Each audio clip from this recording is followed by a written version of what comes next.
Hello. Let me know if you can see or hear me now, because the YouTube side of things was giving me a little bit of difficulty. There we go. Take two. Stream so nice we did it twice, but we got there. We got there in the end, and that's what matters. It's a journey. I'm not surprised. I wouldn't be surprised if it was the storm where I am. It's a lot of a lot. So let me know what it's like where you are. I used to really worry about stuff like that when I first started streaming, like it was going to be the end of the world, but it's usually not too bad, thankfully. How is everybody? In our last one, I saw people giving advice for how to clear snow, and like it was very, very wholesome. So thank everybody for showing up. I need to redo a couple of the back end things. So don't mind me because I like to have things happen like the chat replay after and all of that. And also to turn the ads way, way down because they have them really high up automatically. YouTube, that is. They're like, would you like them every 30 seconds? Like, no, nobody wants that. Nobody likes that. But today we are going to be going through the solicits. We're actually pretty early, I have to say. Well, for me. And we are definitely going to do Marvels this month too. I always say that, but today I got boom roasted in the comments. It was the worst kind of roasting because it was true, where it was somebody came in, they're like, why don't you just rename your channel Casually DC Comics? There's no confusion. And I was like, oh, Legasp, how dare you? And then I went to check because it didn't feel like it had been that long since I'd last done Marvel. And then I realized I had to go back like a month or two, and I was like, boom, roasted. It's true. What's really funny is that I actually am working on a Marvel video right now. I'm like, oh, great. Now it looks like it's in response, but it was already in the pipeline. I'm looking forward to it. So then it'll be another 4 months. We'll see. But yes, so we're definitely going to have to do that because sometimes the roasts are true. I don't know why that happens. It just does sometimes. So there's a bunch of stuff to check out. We have a new side ad. They have replaced Post Malone's big rig, which I saw and nearly bought. So the marketing nearly worked. But we are in April. So so that means we're going to have the joke issue this year. It's Mad Magazine. We're not going to have fartacular things to look forward to. So I agree, Matt. Matt is saying that DC has a bunch of stuff going on. I know. It's just a bunch of stuff I'm already pre-inclined to be invested in too.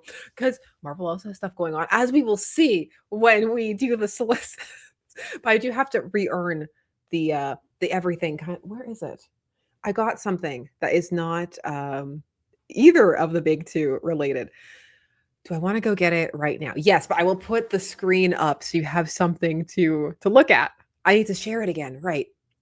So we have to restart. There we go. Boom.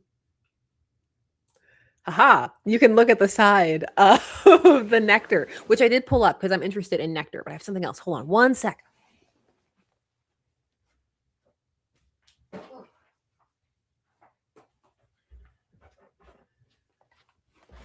I've got some things. So for the next time we do a live stream of the current comics, I have these for us. Now I can make myself big again. Yay! We've got Darkness 1 and 2 to take a look at. So, woo, we got our kind of things going on. So I am looking forward to talking about it. Last time I mentioned the Darkness, people thought I was talking about the older one, but no, I was talking about the newer one. Oh, fainting Superman is back on the shelf behind you, says Evan. Yeah, he falls over a lot. What's really funny is that I saw my kids playing with him earlier, but then they came and put him back in that position. I think they think that that's where he belongs, like on the ground, right? That's what the people like, isn't it?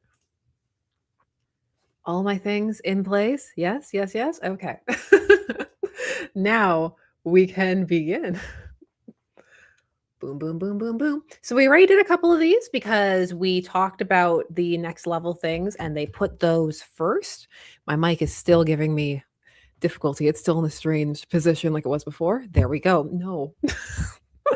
See, all discombobulated. It's just going to be a wild kind of night. All right, let's get to it. So we have our, our build up. We have Nectar, which we'll look at after. I am excited for Nectar.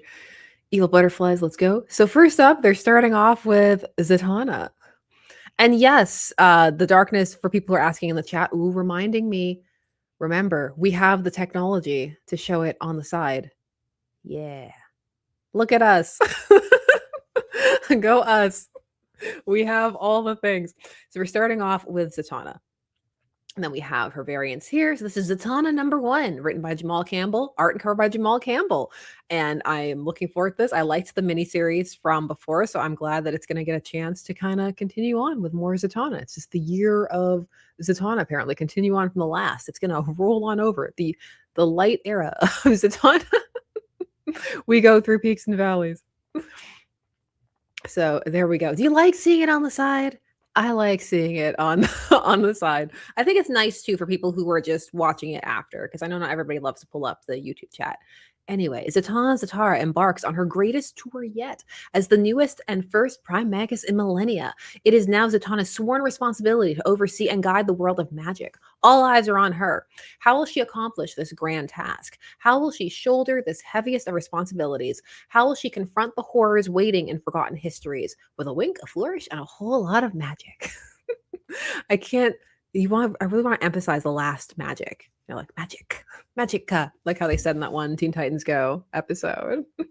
Whatever happened to her cousin Zachary? Asks Matt. No, there's time.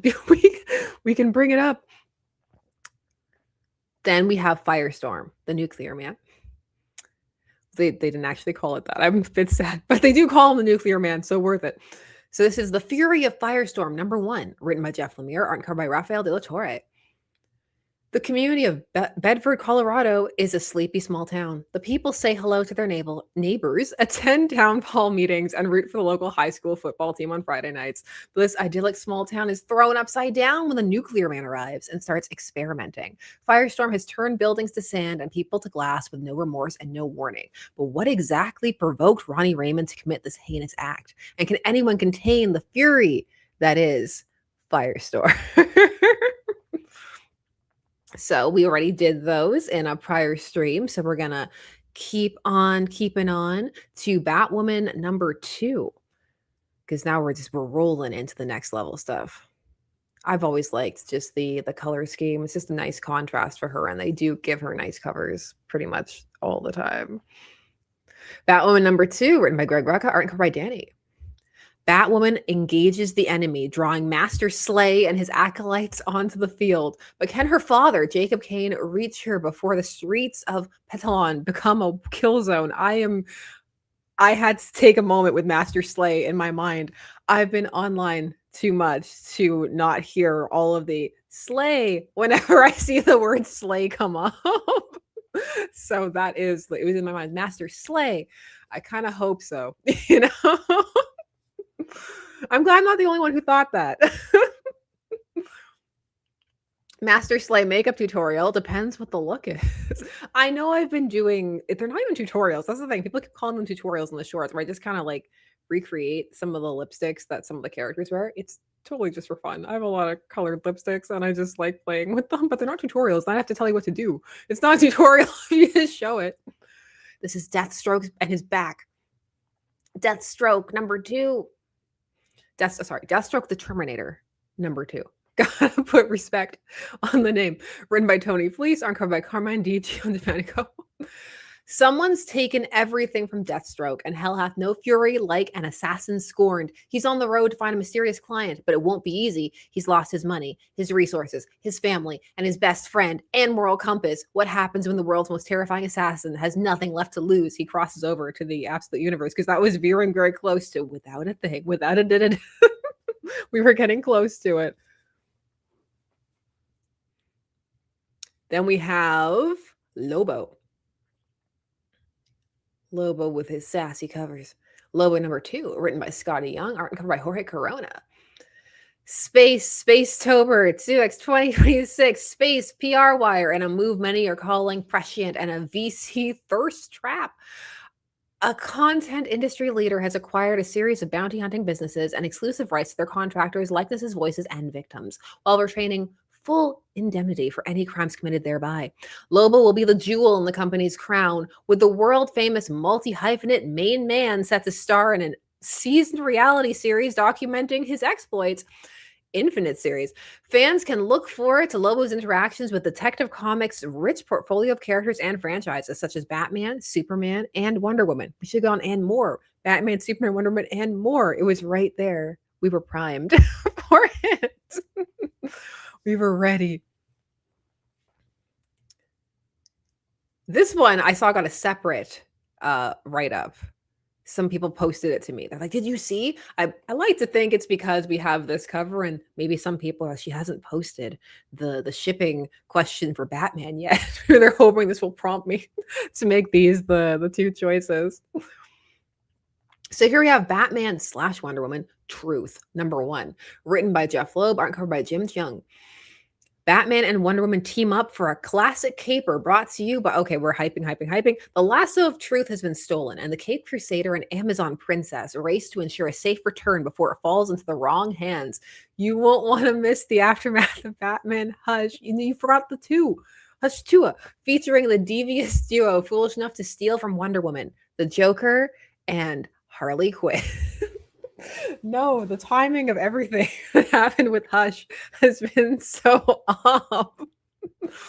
Oh. Are you intrigued by this concept, the idea of a classic caper? I don't know. I'm giddy tonight. I think it's because I was all thrown off by how we started. This is absolute Batman. When people hold things like that, it makes me feel like a tongue's going to be cut out, especially because we have the mouth with the strings and everything. I'm concerned. Concerned for ventriloquist looking things. So, Scarecrow looking things. Well, let's do it. Absolute Batman number 9 scene. Absolute Scarecrow emerges from the shadows of Arkham as a new story arc begins here. I feel like every one of these is just missing one word. Poison Ivy proved to be just one of the many horrors within the bowels of the Arkham facility, and as Joker sets his sights on Absolute Batman, I really wish they would call him Grim, he decides to enlist the help of one of the center's most terrifying doctors, Dr. Jonathan Crane. While Bruce Wayne tries to align himself with Barbara Gordon, there's more than one alliance formed in this issue. New debuts, new villains, new arc starts here. There we go. Are you ready for Absolute Scarecrow? I do love the fact that it's become an acknowledged kind of fact, like how many villains in Batman's universe have doctorates. It's just a thing.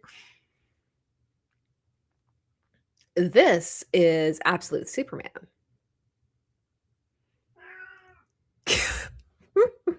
Dragonberry Media saying, can't wait for super buff Scarecrow. No, there have to be some people who aren't buff, okay? They're going to be the outliers. Yes, Alvin is here, but it's already been so chaotic that I don't know if I trust any other kind of changes. This is Absolute Superman number 18, written by Jason Aaron, art and cover by Rafa Sandoval. Reign of the Supermen kicks off here with the debut of not one, but 2 Absolute Universe reinventions. The Battle of Kansas may have put the Lazarus Corporation to retreat, but it's left behind some terrifying surprises in its hidden caches of weapons and world-ending secrets. The most dangerous of all, the sarcophagus of the legendary King Shazam. Don't miss the start of a new epic that will change the hierarchy of power in the Absolute Universe. There we go. Not one, but 2. So they gave us 1. Now we have to go in to find out who the second one is. I know some people are vibing with this more that now that we're post the kind of race stuff. So where are you at with it? Let me see. I see people are just like, absolute Suzanne. Yes, hierarchy of power. Absolute Martian Manhunter. Always with the cool covers. So let us go down. Oh, I like that one too a lot. Absolute Martian Manhunter number 11, written by Denise Camp, art and cover by Javier Rodriguez. Ooh, short and sweet. Succinct. I wasn't ready. They've all been so long. As relationships and reality crumble around him, John comes face to face with the agency's mysterious boss. There we go. Just all you need to know, the basics. Absolute Wonder Woman. Oh, I like that one a lot. It's really ominous with the eyes. What's Diana up to? So here we have Absolute Wonder Woman number 19, written by Kelly Thompson, art cover by Hayden Sherman. Diana is unraveling and surrounded by enemies, but it is only when things are darkest that one should call upon the lasso Troika, for Troika leaves you changed. Yeah. Green Lantern, Absolute Green Lantern. So, Absolute Green Lantern, we're at number 13, written by Al Ewing, art by Sid Kotian. Tomar Ray is here, and he will not allow Joe Mulan's inexperience to compromise his mission. It's anomaly versus anomaly. Anomaly is a thing that's going on in the Green Lantern books in terms of how they wield the different levels of light. There's a lot of things going on in Absolute Green Lantern. See King of New York going, holy abs, Batman. Absolute Flash. We're at number 14, written by Jeff Lemire, art by Haining. Wally and Linda find themselves trapped within a twisted dimension made of mirrors. Confronted with their past and hunted by a mysterious assailant, the Flash will need to run faster than he ever has to escape this haunting realm. So we're getting into absolute Mirror Master territory. Everybody's just like, Joe's abs. Listen, Joe's been ripped this entire series. There have been several loving shots of Joe's abs. Even when she's digging bullets out of her, it's like, but also remember her abs. So... Oh yeah, Linda. I see Evan is saying, wait, I've been reading Absolute Flash and can't even remember Linda being in it. Yeah, he met her when he was staying at the center for like a hot second. This is Batman. And for those who don't know why Poison Ivy is here, we're tying in because Poison Ivy is going to become the mayor. And I kind of love her outfit on this cover. Also, Alan's there. They remembered that Alan lives in Gotham. So what are we doing for number 8? Batman number 8, written by Matt Fraction, art by Ryan Sook. We have a hero, a villain, a reporter, 3 old men on one night in Gotham, each have encounters that will reverberate across their city forever. And then we hype them up. Hype for the creators on an unforgettable new chapter of the Caped Crusaders ongoing story. Yes, MP, Alan Scott versus Vandal Savage rematch in Batman. We're here for it. Never forget, the Vandal Savage is starting off fighting OG Green Lantern. Nightwing? In the sights? Crosshairs? It is Nightwing. Nightwing 137, written by Dan Waters, art by Danique Cohen. Haunted by a deadly highway collision, Nightwing restlessly hunts for clues in the ghost stories of Bloodhaven. When a deadly standoff besieges Bloodhaven Bridge, Dick Grayson might not be in the best state of mind to tackle it. Luckily, the world's greatest detective has come calling. This is where it's like Detective Chimp to somebody else. But, so here we have Batman coming into the turf, probably. Let's see. I see. Homomatic saying, how many times can we shoot Dick? Don't ask that kind of question, okay? They'll find a way to do it again.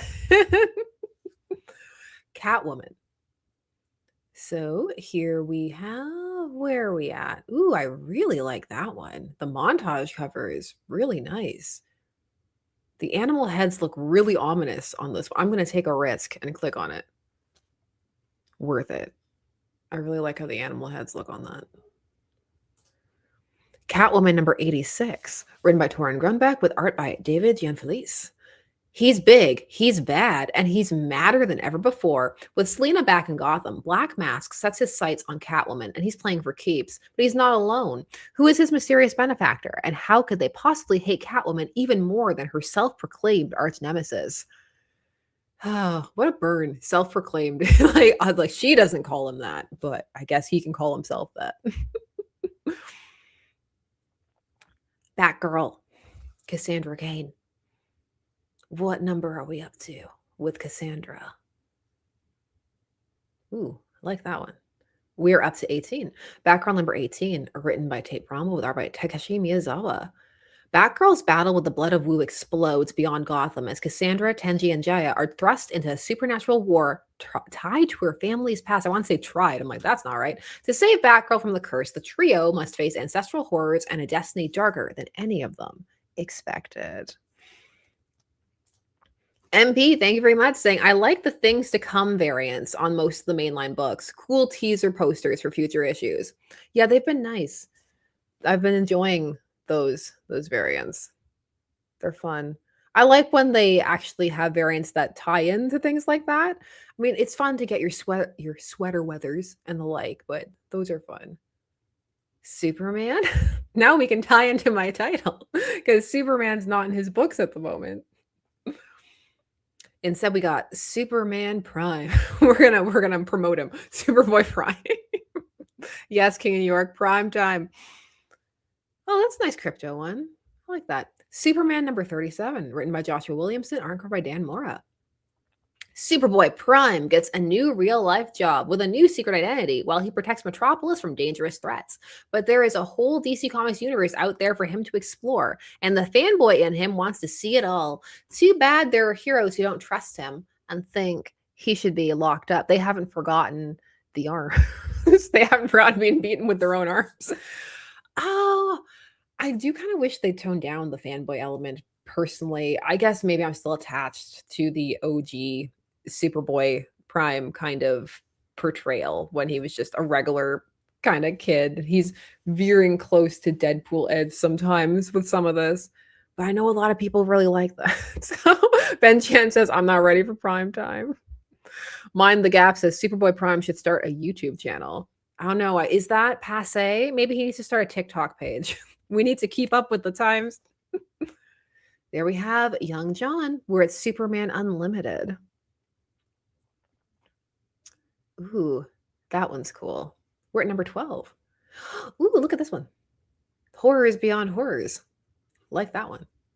So, written by Dan Slott, art by Lucas Mayer.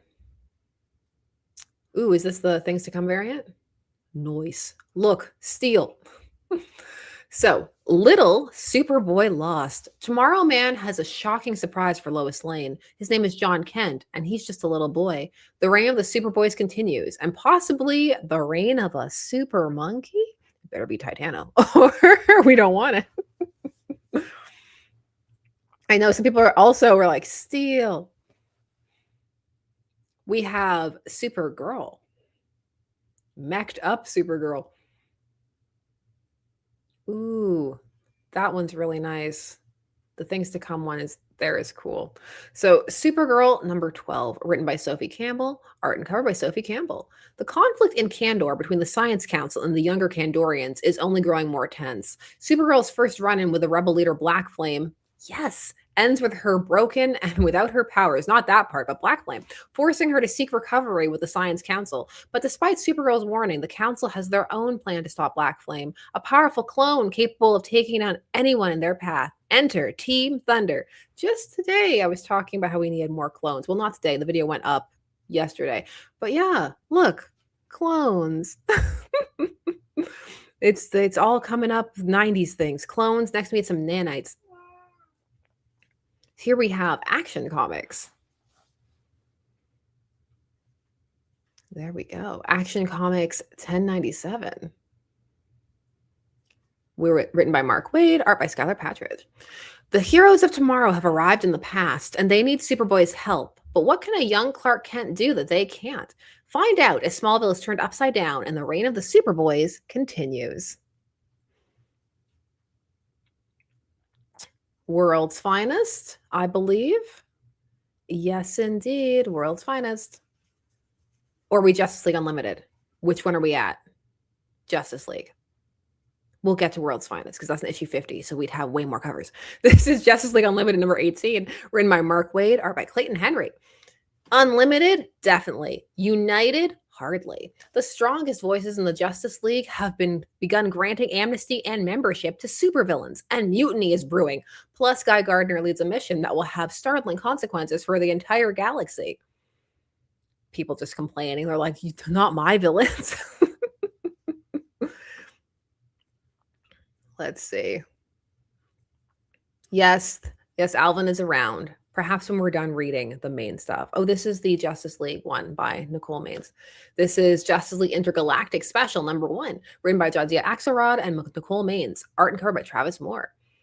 The planet Nultor and the Green Lanterns that protect it fall under the spell of the wretched Witch Queen, who harnesses the planet's dream energy in hopes of taking over all that lies beyond. But have no fear. Star Sapphire's assembled team of Justice Leaguers will no doubt liberate them all. Except, well, Green Arrow sure does hate space. That's a lie. Remember how he snapped his arrow because Hal wouldn't take him to space? He loves space. And Adam Strange's ship comes under attack before it even enters Naltorian orbit. And Galaxy invited her best friend and one of the League's most wanted, Dreamer, along on the mission without telling anybody. And Dreamer's vision seemed to spell doom from the very start. Just when Star Sapphire thought she was getting the hang of her powers and the whole team leader thing, will this team of disparate dynamos figure out how to come together to win the day? Or will they too succumb to the Witch Queen's all-consuming hive mind? Ben Chance saying, all he just loves Hal, not space. No, he likes space too. He really wanted to go. Oh, he doesn't love Hal in that era.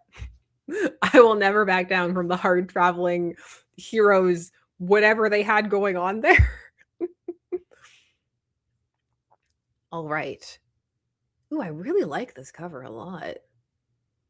That's cool. So we have boom, boom, boom, boom, boom. Detective Comics 1108. I forgot the Green Arrow was here. That's why it took me a minute. I was like, right. He got folded in over here. Written by Tom Taylor, art by Pete Woods.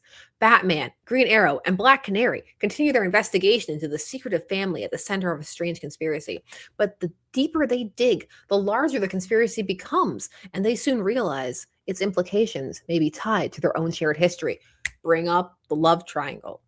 Bring up the love triangle, or I don't want it. Where is the love triangle? Never forget, because I haven't. It was one of the things up for vote. The Matriarch. Because now she's in my mind. So, yes, this is Wonder Woman #32. The Wonder War continues. All hail the Matriarch, written by Tom King, art cover by Dennis Perry.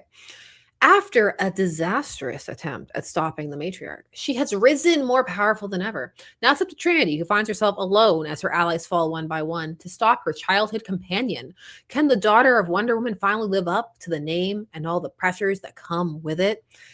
Okay, so put that childhood companion thing in a box for a moment, because somebody said something in the comments of the Matriarch video that I think rings very true, which they said that a lot of your enjoyment of this run also has to stem from liking Lizzie, because she is so integral to it. Like, here she is about to take it over as Wonder Woman. Also, the fact that the childhood friend thing they're going to seemingly do for her and Lissa, that really makes sense with how they introduced them both the same way. Because remember, Trinity showed up and she was like, I'm the best thing ever. And then the Matriarch showed up and it was pretty much the same thing. Like, she didn't say that, unlike, Trinity, but everybody else said that, and she killed a bunch of people. So they kind of had the same intro when you think about it. They were both glazed very hard in their intros, and now they can have a glaze off. So that's what we're going to get for #32. I am interested to see what dynamic they give them as children, though, and it means that we get to come back. I mean, if you want that, I'm intrigued. I want to see how it unfolds, if it works or not, I see you're saying Doomed Yuri. Is this She-Ra? Is that what you're rooting for now? You never know how far we're gonna go with the dynamic. So Harley Quinn? I don't know why I said like a question when it's clearly her. So, I am enjoying how many homage covers this issue is getting. You can tell it made an impact when you have so many of these homage covers. All right, Harley Quinn. That's actually kind of creepy, and it makes me like it. Ooh, I like the creepy look that one has. I'm not sure if it's intentional or not, but I do like it. Harley Quinn #61, written by Elliot Kalan, art by Carlos Oliveras. All right, hold on. We need to get into the headspace. Okay, so I may have left a little something out of the last description. I ain't the only Quinn in town these days. You see, my rational, non-fun loving brain parts have taken a body of their own, and she's claiming my doctorate as her own. You can't do that. I created Facebook. What do you mean she's wired in? This is a real doctor not getting demonetized and Miss Hyde situation, except we both got so tired of each other we moved out and got our own bodies. Multiple Harleys. Again, we're going for it. We're going for multiple split Harleys. Yeah, I know. Ben Cash going Harley Quinn mode on. Gotta activate. Poison Ivy. Don't put that out there. Don't tempt people. You're not going to give them that. So we have Poison Ivy number 43, written by G. Willow Wilson, art by Jaime Infante. Mayor Pamela Isley, I told you, investigates the state of her old stomping grounds, the Gotham City sewer system, and makes some unpleasant discoveries about what lies beneath. Meanwhile, a certain feline felon makes her long-awaited return to Ivy's life. Have we been waiting? Have you been waiting for Catwoman to return to Ivy's life? It's long awaited, just so you know. This is this still the year one? Why do I keep calling it that when it's Life and Crimes? Harley and Ivy, Life and Crimes number 5, written by Erica Henderson, art and cover by Erica Henderson. That cover's not here, but that's okay. On the lam from the law, the increasingly close gal pals only have so many safe havens they can hunker down in. Luckily, Harley remembers one such place of perfect harmony. Ma Hunkle's house. That's right, the Golden Age Red Tornado herself. How dare you bait me in here with OG Ma Hunkle. Scribbly Gibbet's landlord, Ma Hunkle. Buy this issue and discover why. Hyping up the creative team with a joke. But I do like Ma Hunkle. You know I like Golden Age stuff. So, ooh, that's nice. It's just nice pencils right there. This is House of L or whatever, Book of L. I didn't forget this month. Yes, Adventures of Superman, Book of L, number 8. Written by Philip Kennedy Johnson, art cover by Scott Guzalski. Superman will always help someone in need, but since he was thrown into the future, his first priority has been to rescue Otho and Asura. The Valkyries of Felocia have offered him a chance to reunite with his daughter, but will that give him time to save his son? What sacrifices are necessary to prevent Krillix from rewriting reality? And Ronan Kent's reliance on Brainiac finally comes to light. Now we're at issue 50. There we go. This is World's Finest. All of our covers, of course, because we hit issue 50, oversized anniversary issue, written by Mark Waid, art by Dan Mora, and Adrian Gutierrez. Oh, I did recognize Weird Al over there for his cover. So we've got, this issue features an adventure so big. Not only are Robin, Supergirl, Jimmy Olsen, Batgirl, and the rest of the Super Bat family joining in, but Dan Mora makes his return to the series he helped launch. So there we go. Bizarro. They also announced this and gave it its own separate thing for Bizarro year none, rather. So Bizarro year none, number 1, written by Kevin Smith and Eric Carrasco, art and cover by Nick Pitarra. This am how Bizarro got finished. Kevin Smith and Eric Carrasco team up with visionary artist Nick Pitarra to tell the indefinitive origin of the beloved backward bad boy when Superman's pal Jimmy Olsen, and Clark Kent's boss Perry White leave the planet for a strange adventure in outer space. They discover a dimension that mimics Metropolis and reveres its legendary newspaper as an article of faith.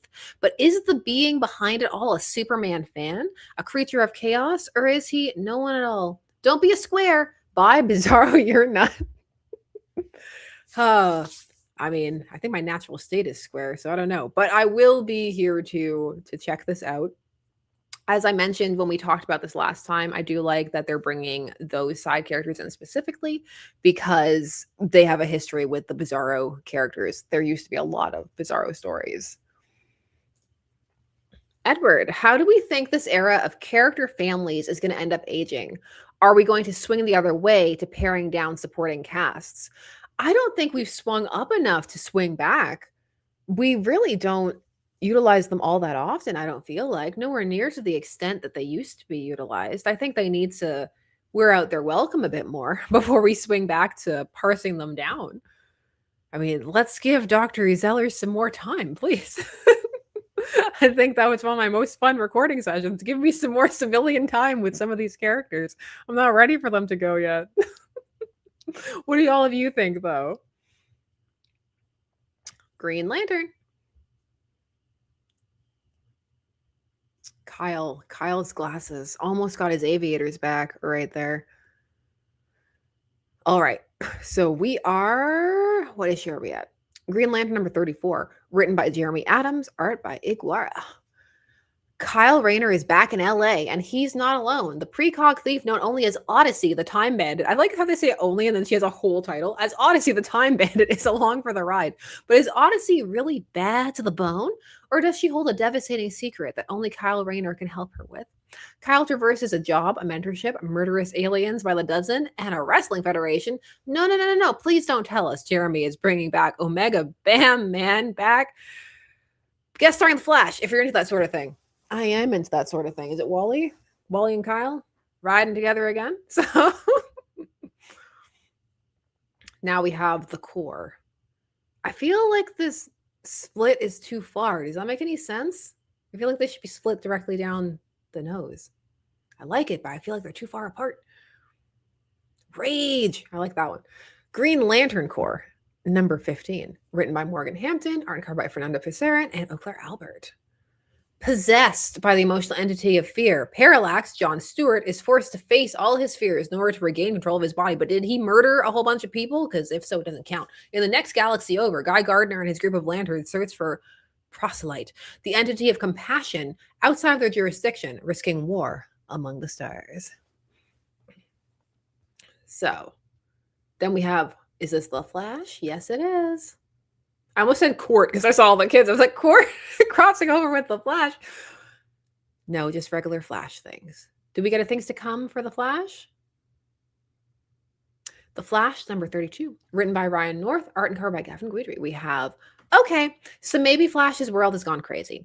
And maybe he's having to run around the city several times a minute just to save people from themselves. But at least things can't get worse, right? I don't know why people still use that rhetorical construction. Every time you say at least things can't get worse, you're just setting things up to get way worse. Wally in this issue escalating stakes, flashes of insight, and a strange and unexpected team up that brings Flash and Captain Cold together. Not unexpected if you used to watch the show.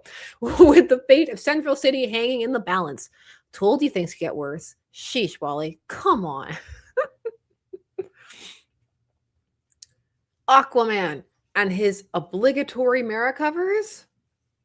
Obligatory mirror cover. There we go. It was like it wouldn't be proper unless we have those. Yep, there we go. Emperor Aquaman, number 16. He got promoted.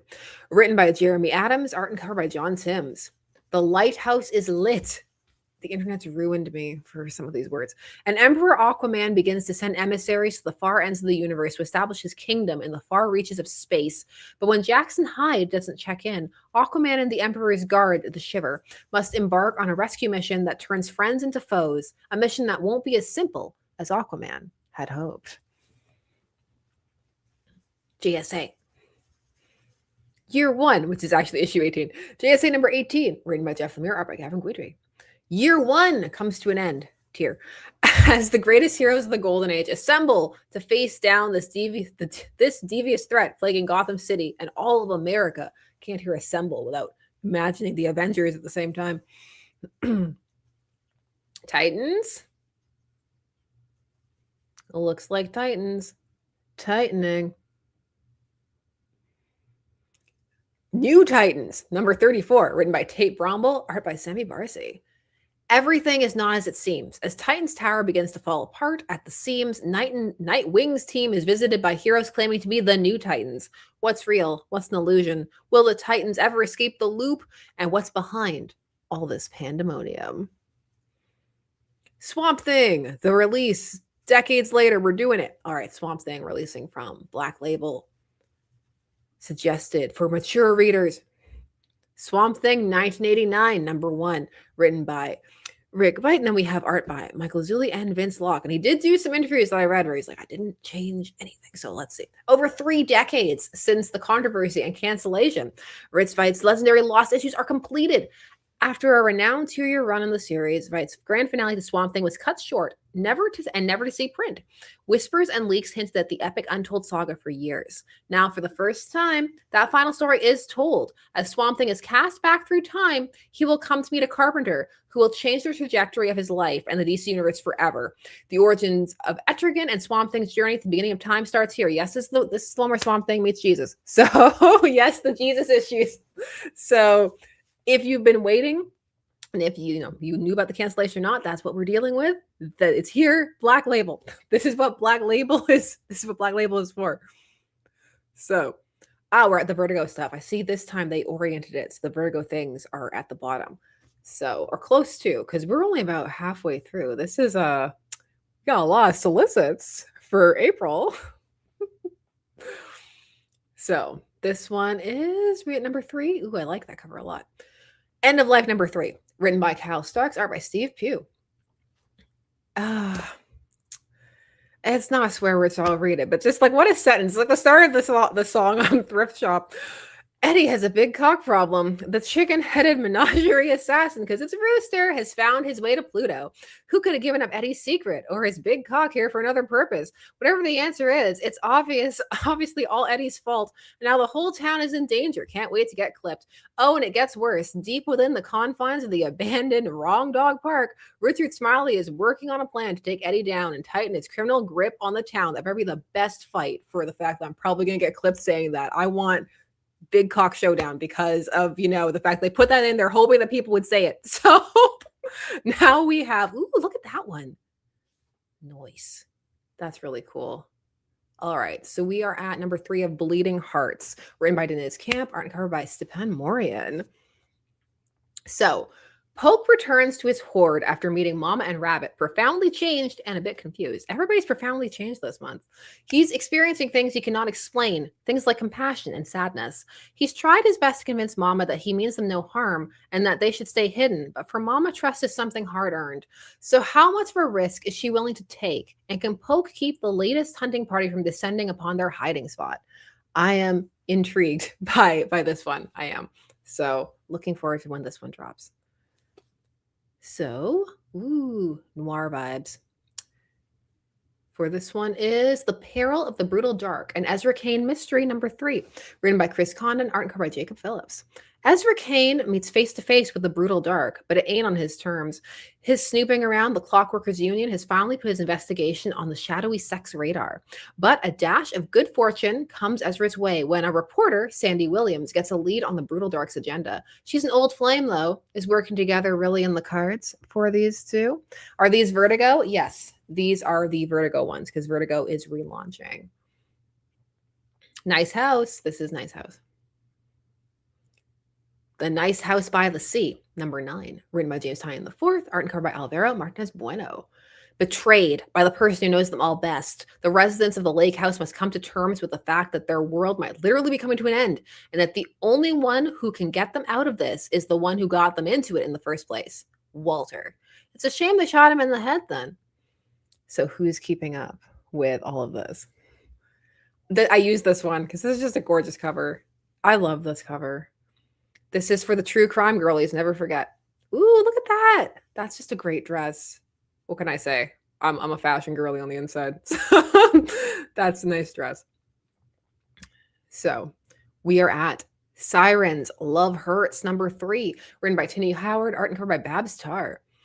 The holidays are here, but not every siren's feeling the cheer. Are you going to commit to the rhyme? Sure, Harley and Ivy's friendship warms to a romance, but Catwoman and millionaire Bruce Wayne go ice cold when Bruce attempts to define the relationship. Wasn't he supposed to be a playboy? And then there's the matter of Black Canary's bachelorette party, where the sirens and the police commissioner's daughter, Barbara Gordon, are all on the guest list. Tensions ride high, and Gotham's most elusive serial killer, Horoscope, is happy to cut right through them, literally. Horoscope, Calendar Man, team up when? They need to team up right now.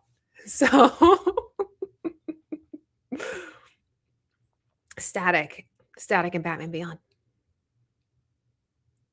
We have, what issue are we at for this? Number 5, Batman/Static Beyond. Number 5, written by Evan Narcisse, art by Miguel Mendoza. Batman and Static's only hope to reverse the global blackout is to find tech-distributed outcast shutdown. But as the neo-dynamic duo wades into a war between genetic offshoots and black ops soldiers, Shutdown's plans for revenge on our heroes take a surprising and sinister turn. Will the Justice League Beyond get back home in time to help their teammates save Earth from permanent darkness? Mechasaurus is saying horoscope versus calendar man, dawn of timekeeping. That sounds like the Clock King's gonna have to step in. They're gonna ruin some schedules. This is Arcadia. Batman/Green Arrow/The Question. Arcadia, number 4. Written by Gabriel Hardman, art and cover by Gabriel Hardman.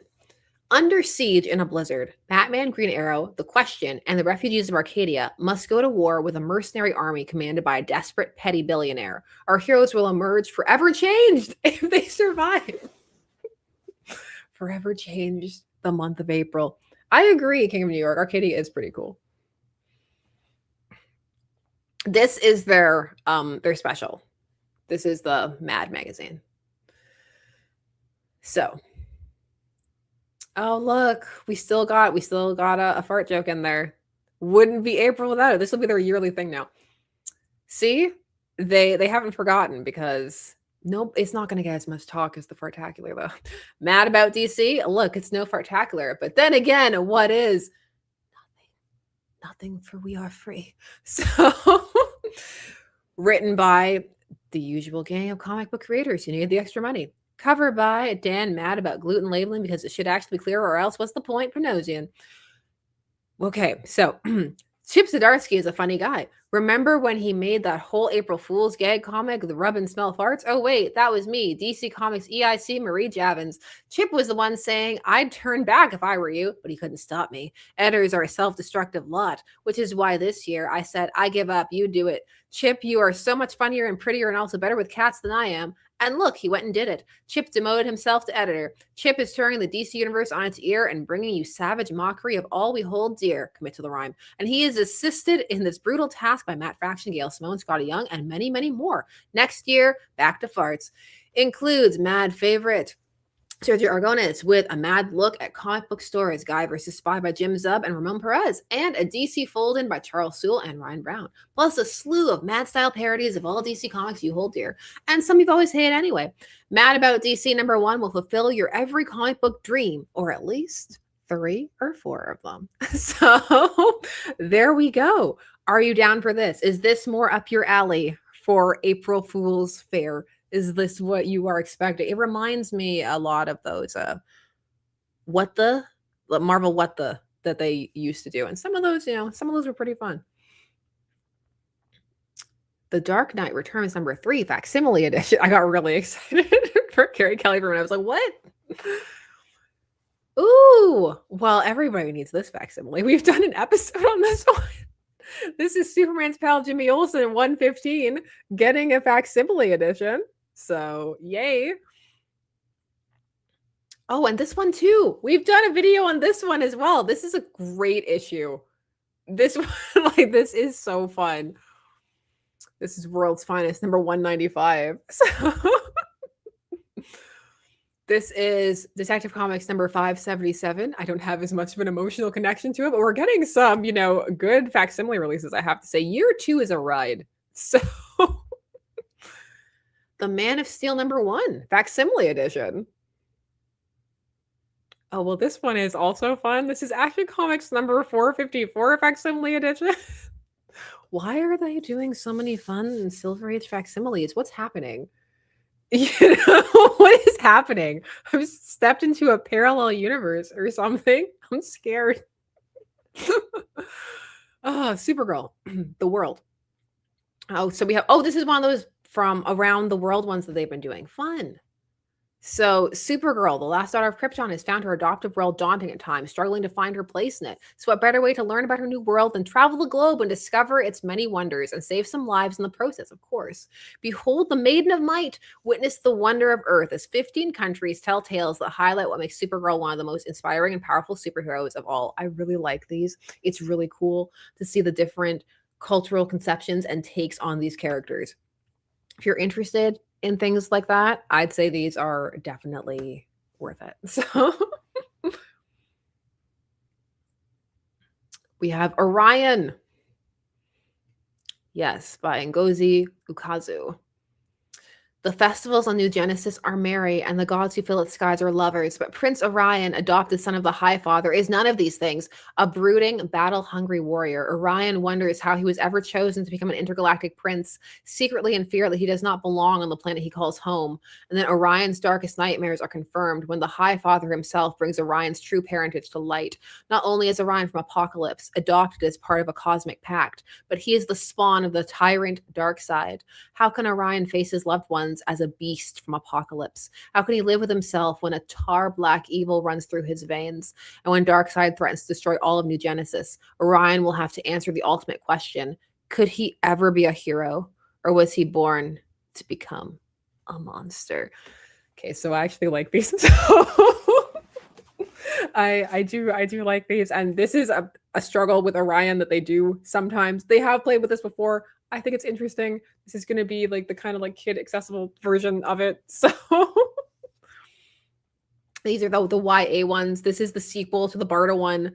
So if you're into that kind of thing, that's there. I'm into this kind of thing sometimes. So Lex Luthor, Diabolical Genius, also for the kids. A Superman graphic novel written by Christoph Bogax. Then we have art and cover by Valerio Chiola. And we read the last one, so let's read this one. While his father, Lionel Luthor, is thrown into prison by none other than that meddling blue Boy Scout Superman, the heir apparent to the Luthor crime empire must find a way to get his revenge. And Lex has the perfect plan. With the help of his infamous bodyguard, Slade Wilson, he's going to kidnap Lois Lane. Lex knows that Superman would trade just about anything in exchange for Lois's safety, maybe even Superman's ultimate weakness. But what happens when Clark calls in his broody friend Batman instead? What follows is an action-packed game of cat and mouse. There's just broody friend Batman is amusing me. Oh, it's a Superman's good guy gang. Follow the leader. Getting extra young. This is one of the Rob Justice ones.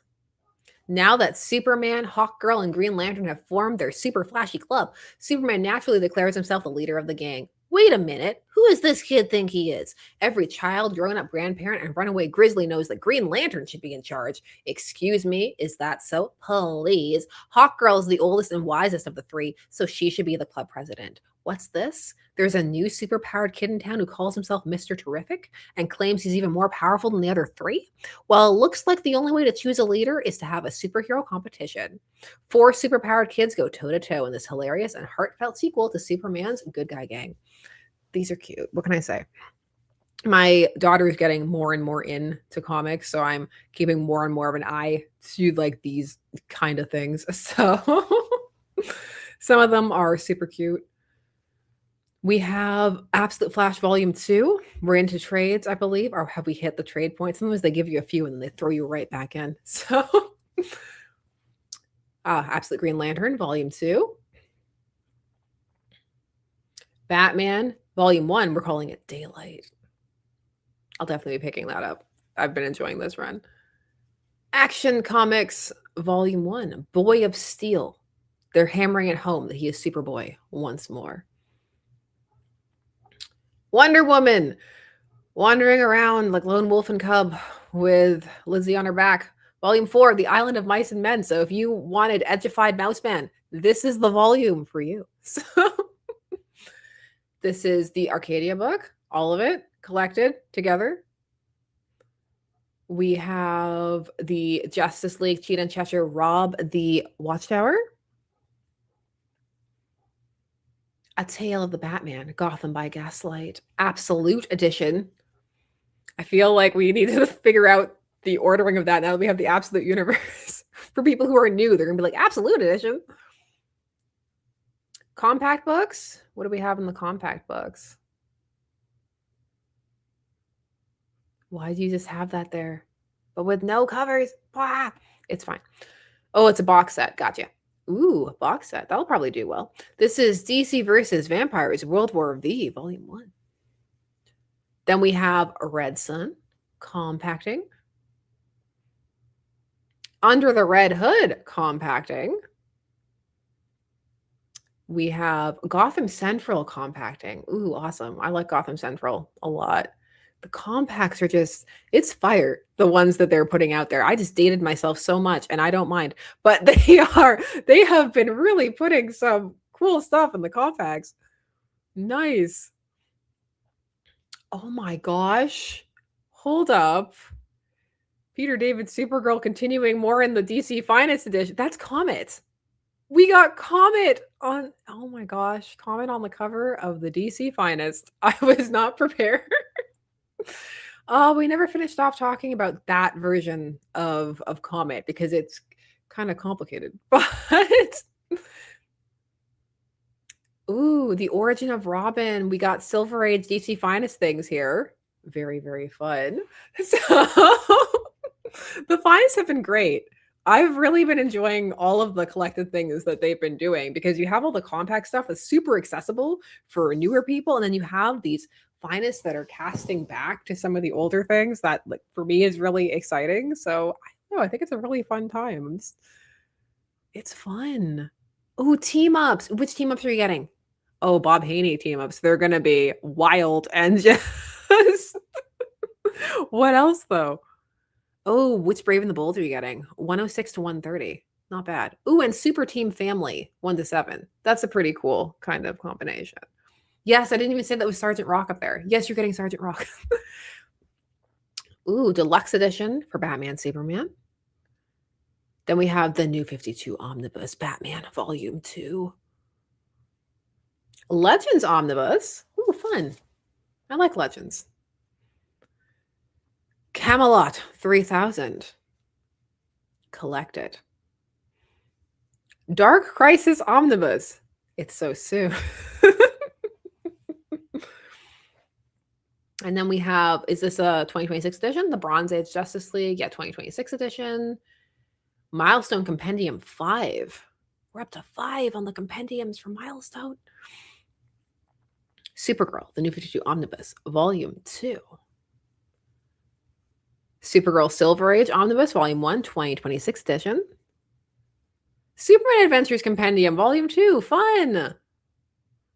It's the collected department. They're going hard. Superman Brainiac Reborn Omnibus, good. Get people hype for the Brainiac. Get them all used to Brainiac because he's going to be important. Very fun. Swamp Thing by Rom V Omnibus with a cool cover. And we did it. Yay. Go us. So, April. What are we thinking? What are we thinking for April? What are we looking forward to and thinking looks fun? I think it sounds like a really fun April, and the Mad Magazine April special actually sounds like a lot of fun. So, and so many fun collected editions. Just this was a solid solicitations. I feel like there was a decent amount of stuff here. So what do you all think though? You may be like, what's wrong with you? You're too hype. You started off in a weird kind of thing because of the false start, and now you're just excited that you're streaming. So what do you all think? Marvel next. Marvel, I will do. I'm holding a lipstick. Marvel, I will do. I was gonna say tomorrow, but I don't want to can't guarantee that. I'm putting that into the world. The next stream will be Marvel. Whenever it is. If it happens to be tomorrow, that's what it will be. You know, when you say something like that, I feel like you jinx yourself, you curse yourself. I've always worried about stuff like that. I don't know, like you're putting it out into the world and then fate will intervene or something. So, but because I don't like to make these too long, I do have a couple of other tabs that I wanted to show you, like Nectar. I do have the Nectar tab up. And something that I thought was cute coming from Mad Cave. So I wanted to share that too. Share this tab instead. So for those who are into collabs for younger peeps, this is Star Wars and Mad Cave. They're doing the 2 original graphic novels, little Star Wars ones. And if you were on the last stream, I showed my kids Star Wars recently and they were into it. So I was like, oh, the timing, that's just so fun. So they're doing the first story brings together beloved smugglers and scoundrels following Han Solo and Chewbacca on the hunt for Jabba the Hutt's bounty. Then return to Tatooine for a new tale as Luke Skywalker and his best friend Biggs Darkslider take on the legendary Beggars Canyon. So you have two of them. These are from Paper Cuts. I did a sponsorship with Paper Cuts recently for Smurfs. This is not sponsored, but just I can speak to the quality of the binding of their books and stuff. They're nice, so they're well put together. But this is just the kind of thing. I think it sounds fun. I think, do we have a little mini solicit? We do. So, Star Wars Smugglers and Scoundrels, The Race for Jabba's Bounty is written by Kevin Scott, art by Christian Colbert. And then we have notorious crime boss Jabba the Hutt has lost a precious family heirloom, and he knows just the scoundrels who can help him get it back. Race to the finish line with some of the galaxy's most infamous rascals and see who will get their hands on the treasure first. Will it be Han Solo and Chewbacca aboard the trusty Millennium Falcon, or Han's old rival, everyone's favorite fast-talking Leppy Jackson T. Tumbaraki and his lucky rabbit's foot? Or will it be Boba Fett, Greedo, or another competitor who takes the crown? Find out in this rip-roaring ride full of risky maneuvers, double crosses, and questionable morals as smugglers and scoundrels from across the galaxy race to recover Jabba's prize. These are fun entry things. Like if you just have people who are just getting into it, especially because Star Wars is one of those things that's become very bogged down with lore. And I say that as someone who loves lore. But if you were just looking to ease somebody like a kid, like this kind of stuff is fun. As for this one, this is Star Wars Tales from the Outer Rim, The Legend of Beggars Canyon. This is written by Greg Pak, who's written a lot of Star Wars stuff. Art by Brent Schoonover. There we go. All right, return to Tatooine ahead of the 50th anniversary of Star Wars A New Hope. My goodness. Like most kids his age, Luke Skywalker longs for adventure, but growing up on the distant desert planet of Tatooine, he feels more than a little stuck. And with Luke's best friend, Biggs Darkslider, already daydreaming about leaving to enroll in the Imperial Academy, Luke feels like he's sinking into a sarlacc pit. So he decides it's time to embark on an unforgettable summer adventure of his own and brave the legendary Beggars Canyon. Some Tatooine locals say Beggars Canyon is haunted by terrifying spirits. Others say it's home to ferocious beasts. Luke, Biggs, and their friends are determined to conquer this mysterious abyss. That's never a good sentence. But will they discover the truth behind the tall tales or be lost in the harsh desert sands forever? So, yes, Ben Chan is saying, agreed, before Han shoots him first. Every time, because I watched one of the later editions, every time that just wild arcing shot against the wall from Greedo that they added in, it hurts me. No, it's an important character fact that Han shot first. It makes him more of a scoundrel, as I keep saying in this, and that's important. Why? Not over it. We have Nectar. Let me pull up Nectar, but let me first see where the quote and stuff begins, because this is a big write-up. It's cool. It's an interview, but I want to find where it says what it's about. There we go. Covers for Nectar. Okay. There we go. Boom. Share this tab instead. Okay. So, talking up Nectar. What is it? It's from Vault. And #1 Audible New York Times bestselling author Jeremy Robinson have announced Nectar, a terrifying new horror comic book series. Then we talk up the creative team, written by Robinson and drawn by the phenomenal artistic duo Anapola Martello and Francesco Francini, with colors by Steve Cannon, letters by Jim Campbell, and designed by Tim Daniel. Nectar will take readers on a supernatural thrill ride where horror comes on gossamer wings. In Nectar, an island village of Salem, Massachusetts, is inundated by a strange species of butterflies that spread the dancing plague and have a very particular taste in nectar: human blood. So, we're dealing with monstrous butterflies. And I just think this cover is gorgeous. I have to say, it did catch my attention right away. I think that's really cool. I'm always looking for more horror things to check out, and so I hope it's good. I'm down for horror all year. And I'm going to remember it because usually they keep those ads on the side of Adventures in Poor Taste forever. So I like to also highlight some of the other things. Sometimes I want to do the indie solicits too, but it would be a bunch of stuff that people don't know, but that's the point of doing it. So, we'll see. I think so far, easing into doing more streams has been pretty good. I mean, I think we've been doing a decent amount. I think we've kept the balance of everything going. Look, I even remembered to put up the side chat this time. But yes, I'm not going to push my luck with the storming and all of those things. So let me know what you thought of all of these solicits, what you're interested in, all of that kind of good stuff. We'll be back to talk about a bunch of things. We'll be talking about the Marvel solicits because I can't let the roast live like that if it's too accurate.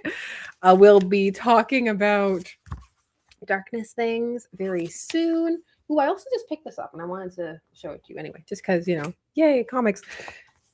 Squee. I didn't have this actually. I'd read it, but I didn't have it like I have Johnny the Homicidal Maniac. I was in a place for years where I couldn't read Squee, but I can read Squee again. So very cool to finally have this. So we will be back with more things and looking forward to it. Yes, I'm always so awkward at the end of these things. Enjoy the rest of your day, night, evening, whatever it is. Stay warm for those who are braving the storm. And we'll be back with more videos very soon. I see some of you asking what's Squee, so clearly we can talk about Squee too. All right, signing off. Okay, bye-bye.